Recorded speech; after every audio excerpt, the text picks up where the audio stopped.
Hello students, आज हम लोग ग्रुपिंग ऑफ कैपेसिटर्स पर कुछ प्रॉब्लम करेंगे। इजी प्रॉब्लम से स्टार्ट करते हैं। एक प्रॉब्लम लिखा हुआ है बोर्ड पर। ये सी कैपेसिटेंसेज है, ये कैपेसिटर्स हैं। सभी कैपेसिटर्स का कैपेसिटेंस सी है। तो ए और बी के बीच हमको इक्विवेलेंट कैपेसिटेंस निकालना है। जिस प्रकार हम रेसिस्टर का आप पिछले क्लास में आप रेसिस्टेंसेस, इक्विवेलेंट रेसिस्टेंसेस आप निकाले होंगे, ग्रुपिंग ऑफ रेसिस्टेंसेस पढ़े होंगे, तो आपको पहले से पता होगा कि ग्रुपिंग ऑफ रेसिस्टेंसेस कैसे किया जाता है। हम यहाँ ग्रुपिंग ऑफ कैपेसिटर्स की बात कर रहे हैं। सीरीज कॉम्बिनेशन के लिए क्या जरूरी है कि सभी कैपेसिटर पर दो या दो से अधिक कैपेसिटर को इस प्रकार जोड़ें कि सभी पर समान चार्ज आए, सभी कैपेसिटर पर समान चार्ज हो, तब हम ऐसे कॉम्बिनेशन को हम सीरीज कॉम्बिनेशन कहते हैं। और यदि दो या दो से अधिक कैपेसिटर को इस प्रकार जोड़ें कि सबके क्रॉस समान पोटेंशियल डिफरेंस हो, तब हम ऐसे कॉम्बिनेशन को पैरेलल कॉम्बिनेशन कहते हैं। अब यहाँ हम देखें कि कौन कौन सीरीज में है, कौन कौन पैरेलल में है। तो मान लेते हैं एक पॉइंट कि सपोज कीजिए कि यहाँ का पोटेंशियल Vd है, हमने मान लिया। यहाँ का पोटेंशियल A पर हमने माना Va है, B का पोटेंशियल हमने माना Vb है, और यहाँ का पोटेंशियल माना कि Vd है। तो आप देख रहे हैं कि यहाँ से यहाँ तक यहाँ कोई कैपेसिटर जुड़ा नहीं है। इसलिए जब कोई कैपेसिटर या कोई रेसिस्टर वायर के साथ जुड़ा हुआ नहीं हो कनेक्शन के साथ, तो समझें कि वहां पोटेंशियल ड्रॉप नहीं हुआ। यानी जो यहाँ का पोटेंशियल होगा वही यहाँ का पोटेंशियल होगा, अर्थात यहाँ का पोटेंशियल Vd होगा। सिमिलरली यहाँ का पोटेंशियल क्या होगा, यहाँ का पोटेंशियल भी Vd होगा। अब जरा सोचें कि इस कैपेसिटर के क्रॉस पोटेंशियल डिफरेंस तो जीरो हो गया, अर्थात यह तो आउट ऑफ सर्किट है। इससे हमें अब कोई लेना देना नहीं है। क्यों? क्योंकि जब तक पोटेंशियल डिफरेंस नहीं होगा तब तक तो उस पर चार्ज आएगा नहीं, अर्थात वह कैपेसिटर किसी काम का नहीं होगा। उसको हम आउट ऑफ सर्किट कहेंगे। अब हम देखें कि Va माइनस Vd और Va माइनस Vd, यानी इस कैपेसिटर के cross potential difference Va minus Vd है और इसके क्रॉस भी Va माइनस Vd है। इसका मतलब है कि यह कैपेसिटर और यह कैपेसिटर पैरेलल कैपेसिटर्स हैं। इसका मतलब ये हुआ कि यह कैपेसिटर और यह कैपेसिटर पैरेलल कैपेसिटर हैं। यह पॉइंट A है, यह पॉइंट D है, यहाँ का पोटेंशियल Va है, यहाँ का पोटेंशियल Vd है, मान लीजिए। अब हम यहाँ देखते हैं Vd माइनस Vb और Vd माइनस Vb, देख रहे हैं। जो इस कैपेसिटर के क्रॉस पोटेंशियल डिफरेंस है वही पोटेंशियल डिफरेंस इस कैपेसिटर के क्रॉस भी है, अर्थात दोनों का पोटेंशियल डिफरेंस, दोनों के क्रॉस समान पोटेंशियल डिफरेंस है। इसका मतलब है कि यह और यह भी एक दूसरे के पैरेलल है, अर्थात यह भी पैरेलल है। यह कैपेसिटर और यह कैपेसिटर भी पैरेलल है। यह पॉइंट B का, जहां का पोटेंशियल हमने Vb माना था। अब आप सिंपली जोड़ते हैं, ये और ये पैरेलल में जुड़ा हुआ है, तो कितना होगा 2C। तो इसका हम कैपेसिटेंस 2C हो गया, A से D के बीच का कैपेसिटेंस। उसी तरह से D से B के बीच का इक्विवेलेंट कैपेसिटेंस 2C होगा। यह भी हो गया 2C। यह हमारा B पॉइंट था। A और B के बीच हमको इक्विवेलेंट कैपेसिटेंस निकालना था। ये दोनों अब सीरीज में हैं। इसका मतलब है 1/C इक्विवेलेंट बराबर 1/C1 प्लस 1/C2 फार्मूला पर होगा, यानी 1/2C plus 1/2C। This is 2/2C। 2 से 2 कैंसिल, 1/C उल्टेंगे तो C। So equivalent capacitance between A and B is क्या हो जाएगा, सी इक्विवेलेंट बराबर है सी, यह सी इक्विवेलेंट सी क्या हुआ, कैसे हुआ इसको फिर से अगर आप जानना चाहते हैं तो आपको मैं याद दिला रहा हूं कि हम लिखेंगे 1/c इक्विवेलेंट बराबर है 1/c1 प्लस 1/c2, दोनों को जोड़ेंगे 2/2c, दिस इज 1/c, इसलिए c equivalent is equal to c, this is your answer. Okay, ये दूसरा क्वेश्चन है, ए और बी के बीच हमें इक्विवेलेंट कैपेसिटेंस का वैल्यू निकालना है। अब यहां देखिए ऐसा है कि यह 2 माइक्रोफैराड है, यह 4 माइक्रोफैराड है, यह 1 माइक्रोफैराड है, यह 2 माइक्रोफैराड है और बीच में 3 माइक्रोफैराड है। यह एक चैप्टर आगे मिलेगा इलेक्ट्रिक करंट। इलेक्ट्रिक करंट में एक चीज पढ़ना है, व्हीटस्टोन ब्रिज, क्योंकि आगे पढ़ना है इसलिए मैंने बताया नहीं है, केवल फार्मूला का यूज कर लेंगे। कैसे फार्मूला का यूज करेंगे इसको ध्यान से देखेंगे। सपोज कीजिए कि आपके पास 4 कैपेसिटर हो या 4 रेसिस्टर हो, 4 कैपेसिटर हो या 4 रेसिस्टर हो, ये मान लीजिए ऐसा 4 कैपेसिटर है जिसका कैपेसिटेंस का वैल्यू दिया हुआ है C1 C2 C3 C4 और बीच में एक कैपेसिटेंस मान लो C5 है। यह A है, यह B है, A और B है। अब यहां आपको देखना है, यह ऐसी व्यवस्था को हम ऐसी व्यवस्था को हम कहते हैं व्हीटस्टोन ब्रिज। व्हीटस्टोन साथ साथ बोला जाता है, व्हीटस्टोन एक साथ, ब्रिज अंग्रेजों का ऐसा नाम होता है, व्हीटस्टोन, व्हाइट मैन, इस तरह का नाम मिस्टर पिक्सन, तो ऐसा नाम अंग्रेजों का होता है। कभी भी ऐसा पिक्सन अगर कोई कहे तो कभी भी पिक्सन ऐसा ही लिखा जाता है, कभी भी ऐसा नहीं लिखिएगा, ऐसा लिखेंगे तो फेरे में पड़ जाएंगे, है ना। उसी तरह से व्हीटस्टोन ब्रिज है तो व्हीटस्टोन साथ साथ है, इसको व्हीट अलग स्टोन अलग मत समझिएगा, गेहूं पत्थर पुल नहीं है, यह व्हीटस्टोन ब्रिज नाम है, ऐसी व्यवस्था का नाम है। कैसी व्यवस्था, जिसमें 4 कैपेसिटर जुड़े हुए हों और एक ब्रिज की तरह एक कैपेसिटर जुड़े हुए हों, यह अरेंजमेंट कहलाता है व्हीटस्टोन ब्रिज। और इस व्हीटस्टोन ब्रिज में यदि C1 और C2 का रेशियो C3 और C4 के रेशियो के बराबर होता है तब हम इसको बैलेंस्ड व्हीटस्टोन ब्रिज कहते हैं। तो बैलेंस्ड व्हीटस्टोन ब्रिज जब होगा तब ऐसी स्थिति में इस कैपेसिटर की कोई जरूरत नहीं रहेगी, इस कैपेसिटर से कोई चार्ज फ्लो नहीं करेगा, कोई चार्ज नहीं रहेगा इस कैपेसिटर पर, यानी यहाँ का पोटेंशियल और यहाँ का पोटेंशियल बराबर हो जाएगा और इसको हम C5 को हम आउट ऑफ सर्किट कहेंगे।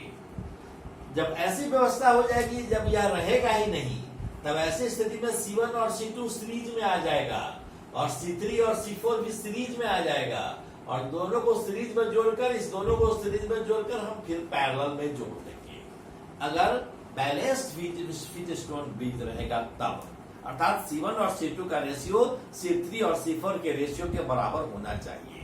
अब यहां देखिए कि क्या यह बैलेंस्ड व्हीटस्टोन ब्रिज है 2/4, दिस इज कॉल्ड हाफ, और यह 1/2, दिस इज हाफ।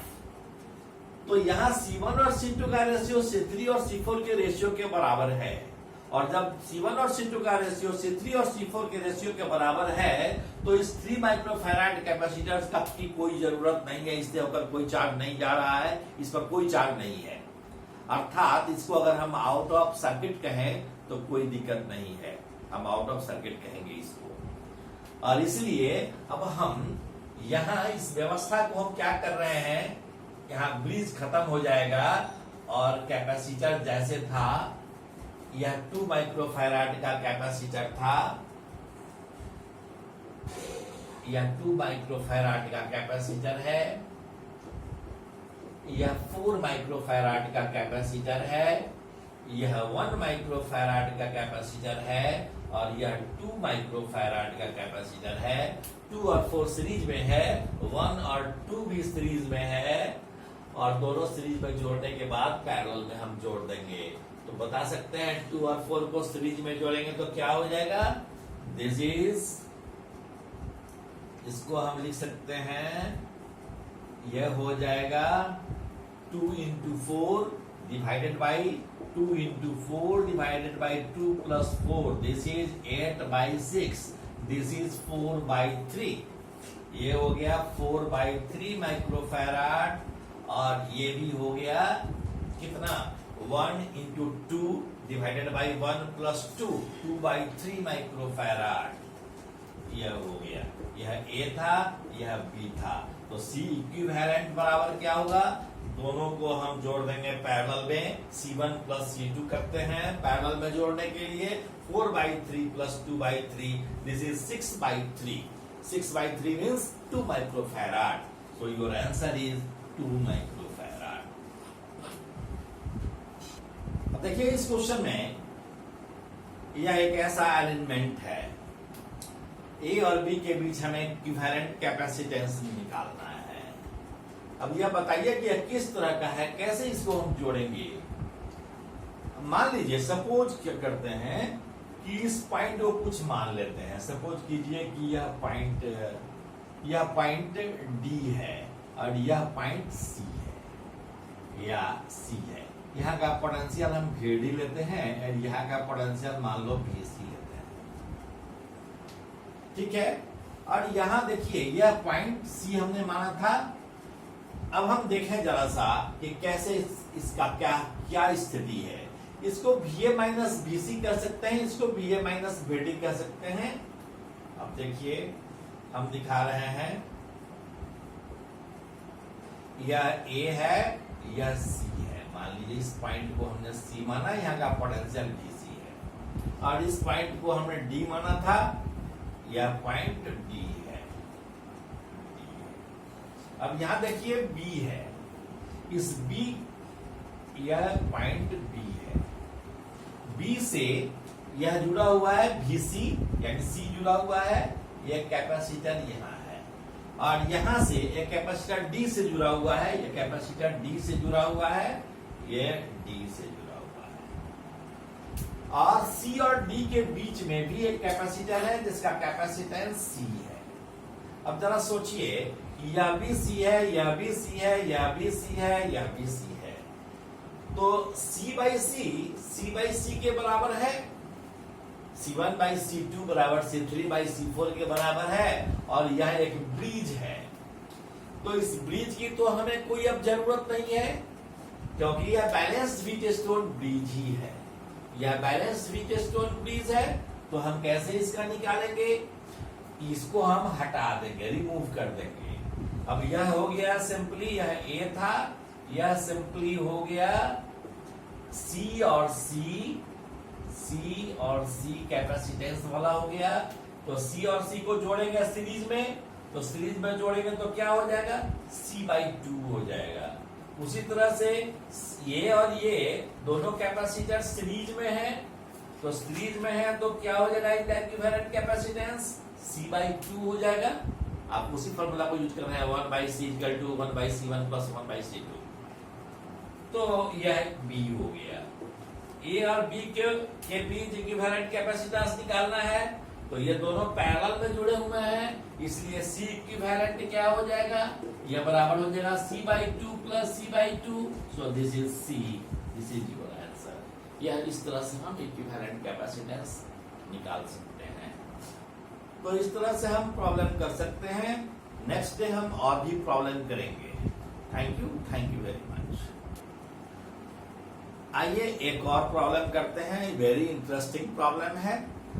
हमें इस सर्किट में A और D के बीच इक्विवेलेंट कैपेसिटेंस निकालना है।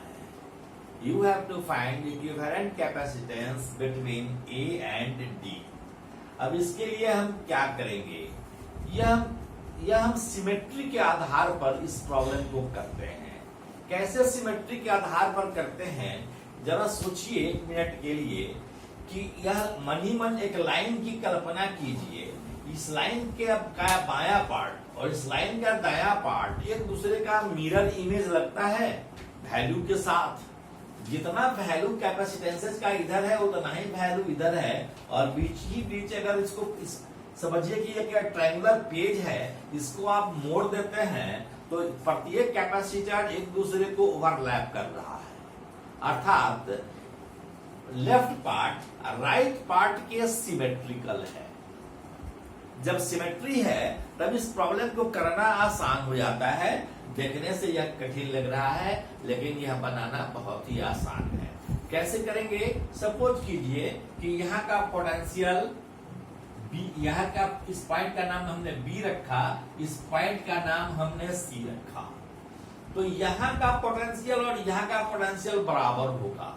क्यों बराबर होगा? सो देखिए, अगर सपोज कीजिए कि चार्ज का फ्लो हो रहा है तो जितना चार्ज लेफ्ट पार्ट की तरफ आएगा उतने ही चार्ज राइट पार्ट की तरफ इस चार्ज पर इस पर चार्ज हो जाएगा। तो अगर चार्ज जितना इस पर होगा उतना ही इस पर होगा, तो इसके क्रॉस जो पोटेंशियल डिफरेंस होगा इसके क्रॉस उतना ही पोटेंशियल डिफरेंस होगा। अर्थात बी का पोटेंशियल और सी का पोटेंशियल सेम होगा। यानी बी और सी का पोटेंशियल सेम है तो बी और सी को एक ही पॉइंट आप मान सकते हैं।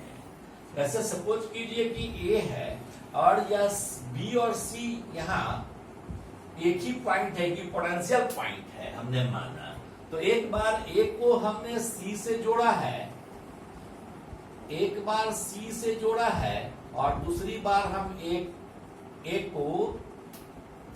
बार बी से जोड़ रहे हैं तो एक बार सी से जोड़ रहे हैं, और सी और बी पॉइंट एक ही साथ है, इसलिए ये दोनों तो पैरेलल है, यह दोनों पैरेलल है। अब आप देखें कि जैसा पार्ट इधर है वैसा ही पार्ट इधर है, अर्थात जितना पोटेंशियल ड्रॉप डी पर होगा उतना ही पोटेंशियल ड्रॉप ई पर होगा। इसलिए हम डी और ई को मान ले रहे हैं इक्विपोटेंशियल पॉइंट। जितना पोटेंशियल ड्रॉप यहां आने में होगा उतना ही पोटेंशियल यहां से यहां तक चार्ज इस पर चार्ज आने में होगा। तो डी और ई को जब इक्विपोटेंशियल पॉइंट मान लेंगे तो हम ये भी हमको हो जाएगा पैरेलल, यानी यह सी और सी था, यह भी सी और सी था, ये और ये भी पैरेलल में होगा। अब जरा सोचिए कि बी और सी पर सेम पोटेंशियल था तो इसकी तो कोई जरूरत नहीं थी, यह आउट ऑफ सर्किट हो गया। उसी प्रकार डी और ई की पोटेंशियल पॉइंट्स हैं, इसलिए यह सी आउट ऑफ सर्किट हो गया। अब हम देखें डी पर आवे तो डी से इसको हम मान ले रहे हैं पी, सॉरी इसको मान ले रहे हैं पी, तो पी से पी और ई की पोटेंशियल पॉइंट हो गए। पी से डी पर आना है और ई से डी पर आना है। पी और ई का पोटेंशियल सेम है, डी तो है ही, तो पी और डी के बीच का पोटेंशियल डिफरेंस ई और डी के पोटेंशियल डिफरेंस के बराबर होगा। अर्थात यह डी था, यह डी था,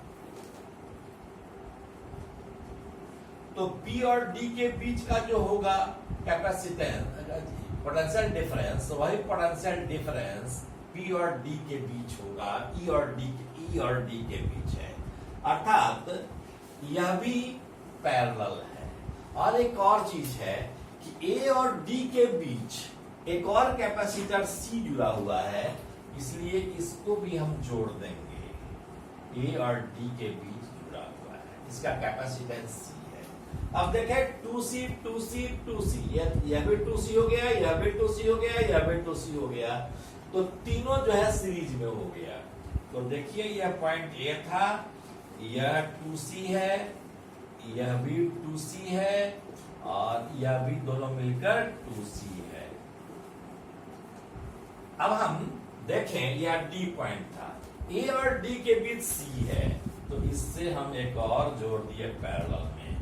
अब यहां देखें कि 2C सीरीज में है, तो यह 2C/3 हो जाएगा सीरीज में जो जोड़ेंगे तो इसको हम जब जोड़ेंगे तो यह हो जाएगा 2C/3 और यह C है, यह C है।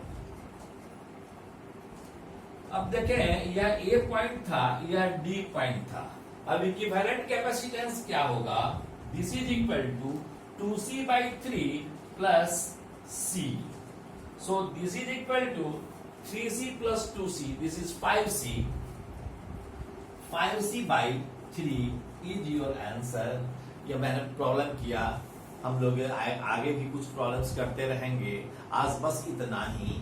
Thank you again, thank you very much, good bye.